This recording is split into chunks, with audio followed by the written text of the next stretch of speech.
మాజీ ఎమ్మెల్యే ఇంటిపై దాడితో మాకు సంబంధం లేదు.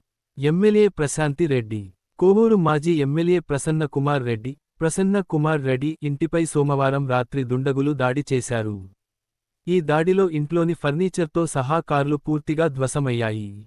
సమాచారం తెలుసుకున్న పోలీసులు ఘటనా స్థలాన్ని పరిశీలించారు.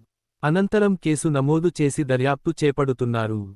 అయితే ప్రసన్న కుమార్ రెడ్డి ఇంటిపై దాడి జరిగిందనే విషయానికి తెలియగానే వైసీపీ కార్యకర్తలు, నాయకులు భారీ సంఖ్యలో స్పాట్కు చేరుకున్నారు. ఈ దాడి ఎమ్మెల్యే ప్రశాంతి రెడ్డి చేయించిందని ఆరోపిస్తూ ఆమెకు వ్యతిరేకంగా నినాదాలు చేశారు.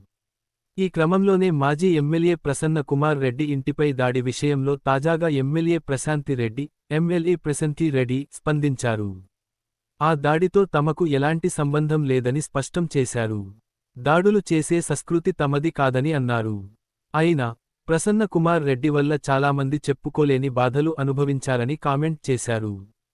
వారిలో ఎవరో ఒకరు దాడి చేసి ఉండవచ్చని కదా అని అన్నారు. తనపై ఆరోపణలు చేస్తున్న వైసీపీ నేతలకు ఒక్కటే ప్రశ్న అని.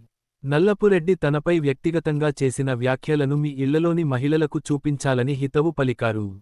మాజీ ఎమ్మెల్యే అయి ఉండి నల్లపురెడ్డి చేసిన వ్యాఖ్యలను వైసీపీ అధినేత జగన్ సీరియస్గా